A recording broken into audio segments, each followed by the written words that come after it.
Hi, I'm Brent Haiti, mentor, coach, and ideal life architect with One Wave Life, and this is Calm Waters, the podcast about creating freedom, experiencing balance, and living a rewarding life while also growing a thriving and successful business. I hope you enjoyed today's episode. Okay, today I am very excited to be able to be talking to Crain, florist, owner of Blooms by May.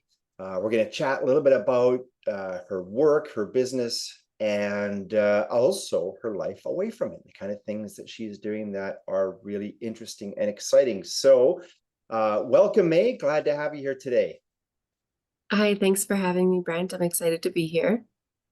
Uh, I've got so many things that I want to talk to you about, so many things that I want to ask about. But first, let's talk about your business. I know that your flower shop, not too long ago, you moved to your current location right here in Edmonton, and sounds like it has been going really well. So tell us a little bit about your flower shop, about its uniqueness, about the things that you love about it, and the kind of the kind of specialized work that you do there that maybe make you stand out a little bit. Yeah, so I've been doing flowers for 10 years now. I opened my business in December of 2017. I moved to my current new location in October of 2021. Mhm. I do lots of weddings, and my specialty is kind of custom stuff. I like doing custom work, not a ton of the same arrangement, cookie cutter kind of thing. So if someone comes to me and says, "Hey, I found this picture on Instagram and this is what I'm looking to do," then we'll find, something similar to that and we'll make that picture that they Nice. found on Instagram happen. The most recent thing I brought in is this wrapping paper with kind of a gold edge on it. Has been really popular and kind of, I guess, gone viral. So that's something we've recently brought in on customers' request. Oh, that's cool. So I imagine you get some pretty unique requests sometimes. What would be one of your most favorite uh, creations, I guess, that you made, which was again a unique, different, kind of maybe a special request that you just, as you were doing it, you just kind of found yourself. This is it. You're in your zone. You're loving it. What did that look like? Can you recall one in particular? So I really love custom weddings, and it's whenever a bride brings something to me. Um, it happens a lot actually that I get little photos of grandparents or parents to hide in the bride's bouquet or sometimes on a little locket to hang off the front of the bride's bouquet and have that hanging there if she can't have her dad or her Yeah. grandpa walk her down the aisle. So that picture's there. I've done it multiple times, but every time I do it, I love doing that. Yeah, yeah. I imagine that's uh, when you think about that intrinsic kind of feeling value that you get knowing that you helped make a day so special for someone, especially when a loved one can't be there like you described. So um, nice. I love that. Um, let's talk a little bit about you and the things that you love to do. Now, as a business owner, and many business owners hopefully listening here with the podcast can probably relate, it takes a lot of time. It takes a lot of energy, and there is a lot of stress. So, Yep. how, especially running your own shop, and it's been a few years now that you're in your newer location now, but what are some of the things that you do to be able to operate effectively, continue to live your passion and create those interesting and unique creations that you make, and still keep it moving forward without running yourself into the ground? So definitely, I think it's about treating your staff the way you would want to be treated if you're a staff member. I see all too often the business owners not willing to do the same jobs that they have the staff member. I still sweep, I still take out the garbage, I'm not too Yeah, good to do that. yeah, yeah, Like, yes, I have staff and, there's other things I could be doing, but um, like just be on the same playing field. If my staff have suggestions or if they're like, hey, this isn't quite working, like, what are you doing? Maybe this doesn't make sense. I'm open to having those kind of conversations. So I think running the business as a team with your staff member rather than I'm the boss, you have yeah, to do this. yeah. Um, because my employees are way more willing to cover while I want to be away. They're willing to come in for extra shifts if I need them. And they're just overall happier to be at work. Nice. So you've got a group of people, a team, your staff that are uh you're all feeling like you're together on this. You being one of them, lead by example. Yeah. Um, all kind of aligned with the greater goal, the greater good, the vision, the direction that you've got for your business. Is that fair to say? Yeah. Yeah.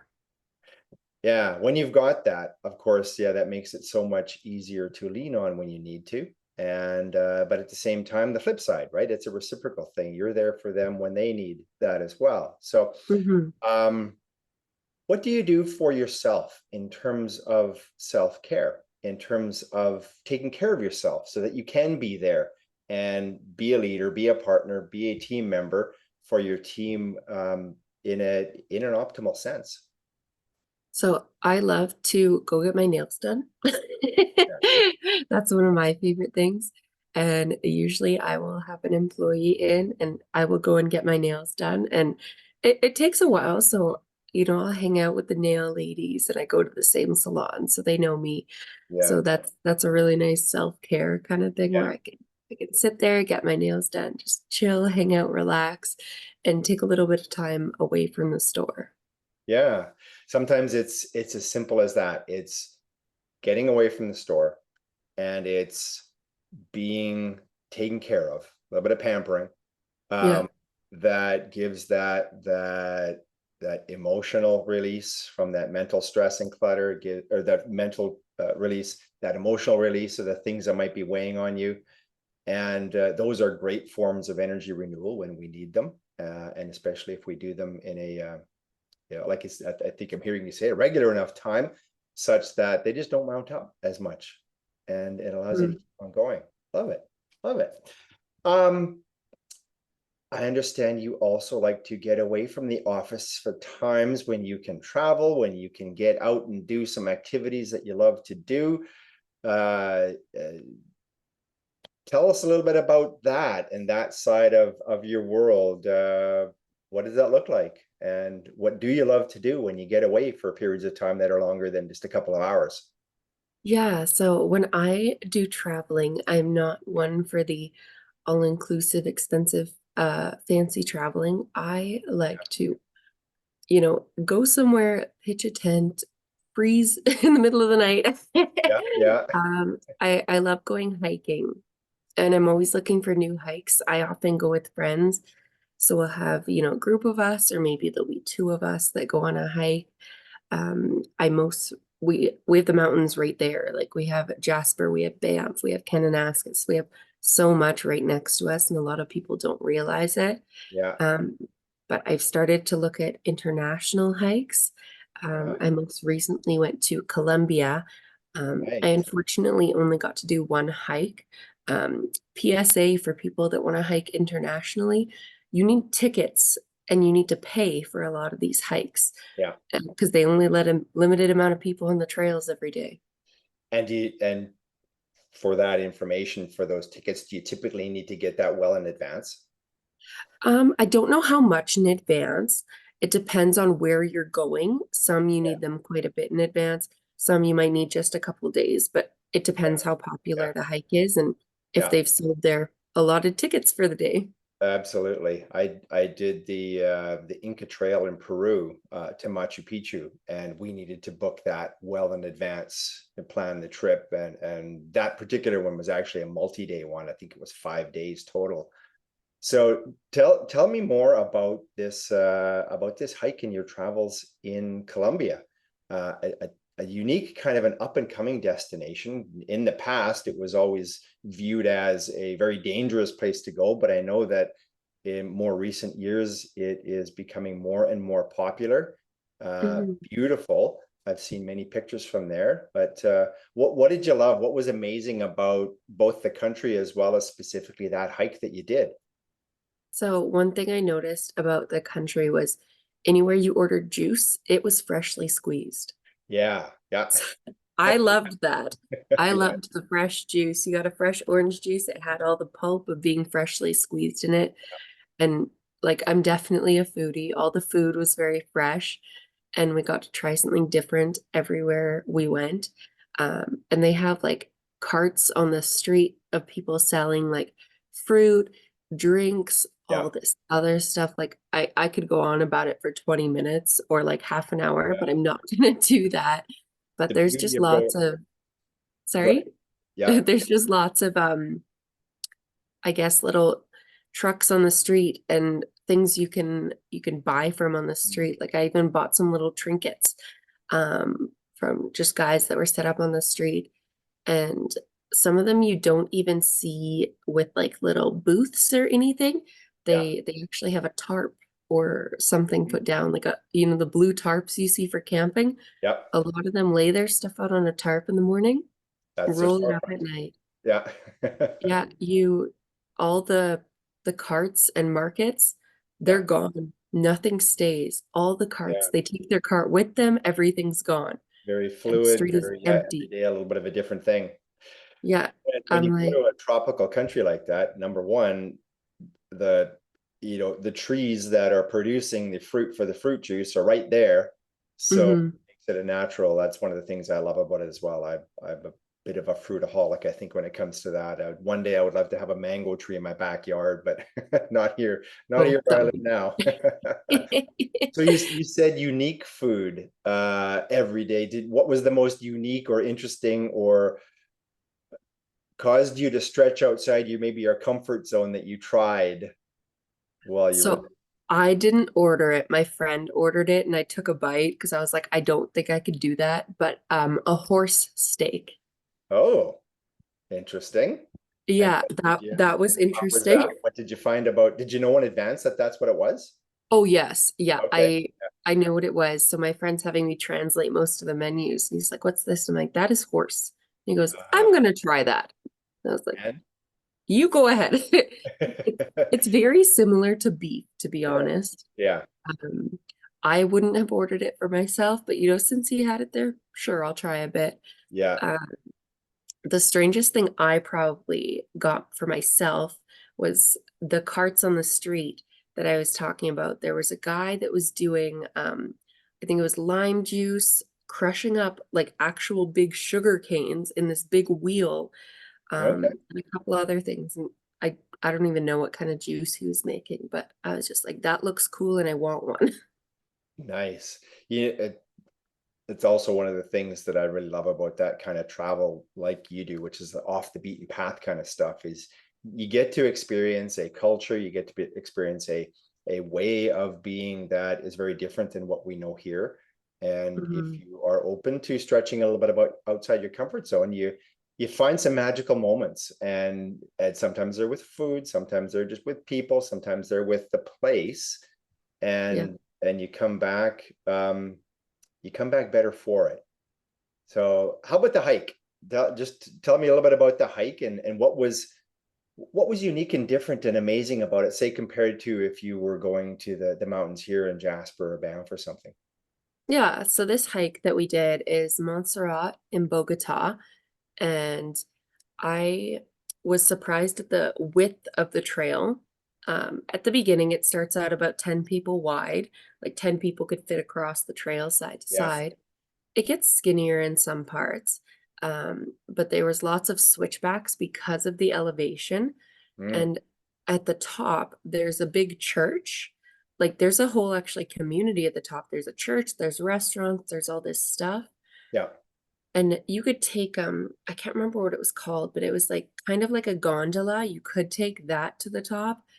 And I was like, ah, that's lame. I don't want to do a gondola to the top.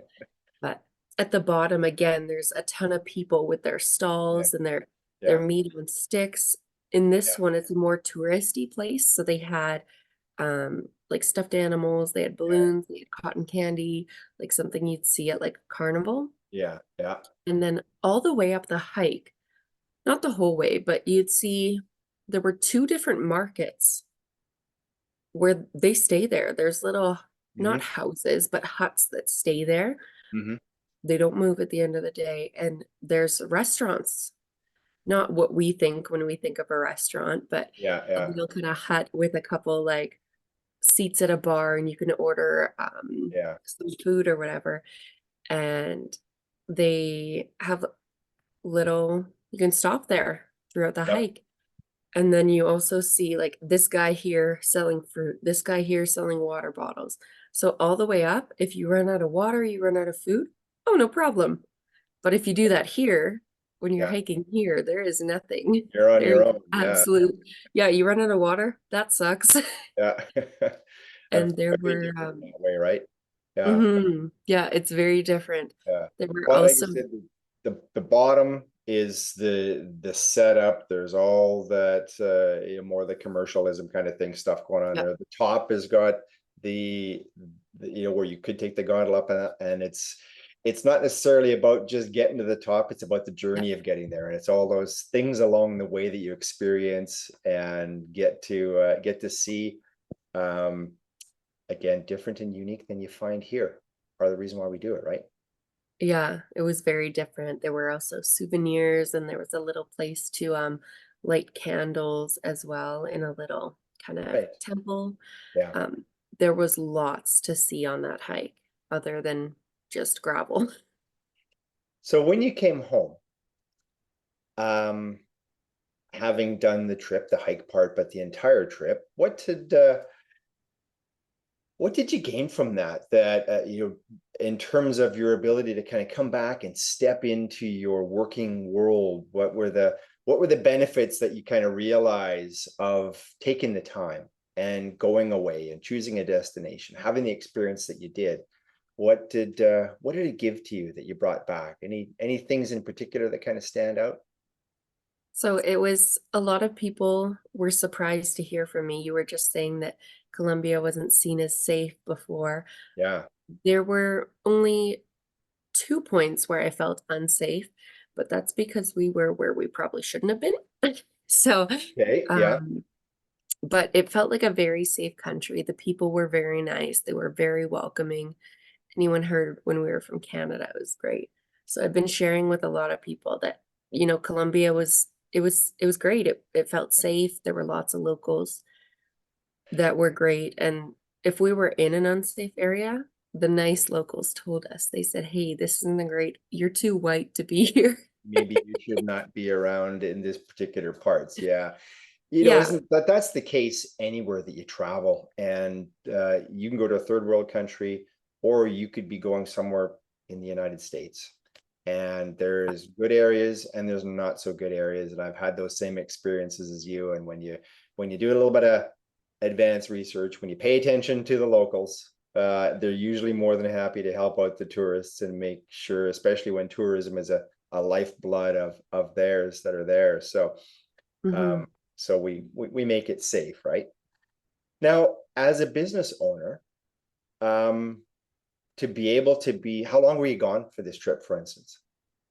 I think I was gone for 10 days. Yeah. So to be able to be away for 10 days, um, people listening might be going, 10 days? Are you kidding me? I can hardly be away for a day or a weekend, let alone. How'd you make it happen? How did you, in advance and while you were away, how did you make it happen so you could be away and enjoy the time that you were? So for the listeners, it is scary. I was scared to take 10 days away because it is a long time. But it goes back to having that team that you work with as a team, not you're the boss, but you work as a team. And you know, just have them do whatever they're comfortable with. And I said to them, if someone asks for this, don't be afraid to say no. If you can't, if you're not capable, or if someone can wait for something, take their information. I'll call them when I get back. So I just I was like, my expectations are not up here. Do what you guys can do. I'm not worried about the rest. Um, if someone comes in for a last minute wedding, that's something that I would normally do if I'm capable. But I said to my employees, I'm like, don't worry about anything like that. Hmm. Just worry about the average day-to-day stuff. And made sure all the shifts were covered and put in place. Here's who you call if you're sick or can't come in for whatever reason. So Yeah, this is the employee that gets that phone call um, if you are unavailable, so that we had yeah, coverage. love it. So trusting in your team and preparing them like you kind of do all along, so that it's not oh, I think I'm going to go away now, I'm going to start to prepare my team. It's something that you have put in place and have encouraged and empowered and embraced as a team together for quite some time, so it made it naturally easy. That makes total sense. And then setting some boundaries around what those expectations ought to be, and giving permission, like you say, to say no. Gives you that freedom. And that's really what it's all about. That freedom to be able to be away, that freedom to hopefully, while you're away, to not have to have that one foot back in the office all the time, even from halfway across the continent, um, such that you can enjoy and get all that you got out of it. So we're almost out of time here today. There's a couple more things I wanted to just quickly ask you then is, in addition to that, is there any other tips that you can give to a listener who might be an owner that is a little bit uncertain about, and maybe has not done any kind of time away for any reason, other than say a day or two or a weekend at home? What can you share with them? Anything beyond what you've already done or already I would shared? say Sorry. Yeah. start with a smaller trip. I was saying I go to Banff, Jasper, go for 4 days, go for 5 days. Those are the trips I kind of used to take before. Go for those ones. And then, if all works out well, then you can go for those 10 days and be comfortable and know you're not coming back to a storm in the office. Yeah. Yeah. Baby steps, right? Take the baby steps and Yeah. take the bigger ones, and it'll allow you to stretch your comfort zone a little bit as well. So there's the logistics of the business, and then there's your own personal being able to kind of let go. Both need to happen in the baby step way. So, pardon me. Thank you so much for chatting here today, May. I've enjoyed getting to know a little bit more about you and your business, of course, and how you love to recharge and grow and spend time away from it. I will put some information in our notes for the podcast for those that would love to connect with you. Maybe check out your shop, Blooms by May. Last thing, where are you going to next? Anything on the horizon as far as a plan, or just I would love to go to the wish list for the next adventure? So it looks like a cruise in October. We have a cruise credit. That's how I ended up in Colombia. Long story for another day, but we have a cruise credit Okay. for our next trip. So we're thinking New Orleans to Belize. I can't remember the other stops, but New Orleans, Belize, and some other Oh, stops. very cool. I love both those destinations. I've been to both of them. We'll have to talk and swap notes before you go. Okay, Sounds awesome. great. Thanks again so much for the chat today, and I look forward to talking again soon. Okay, awesome. Thank you, Brent. Well, that's it for today's episode. Thanks for listening. I hope you have at least one new insight that you can take away and apply to your business or your life right now, and that you've been inspired to rise above the waves of stress, overwhelm, or unhappiness that currently crash down all around you. I hope the message of today's podcast has motivated you to harness the power within those waves so that you can redirect them and begin to ride wave after wave of change towards the calm waters of a thriving business and a life you love. In our One Wave global community, you'll find our members are just like you. They share many of the same challenges that you face. They want to create and live their version of the One Wave lifestyle at work and at home. And they love the form of mutual support that our community brings. Come check us out at onewaveglobal.com. And if you feel the need for a higher level of direct personal coaching, then contact me through our website at onewavelife.com. Till next time, be healthy, be happy, and live fully.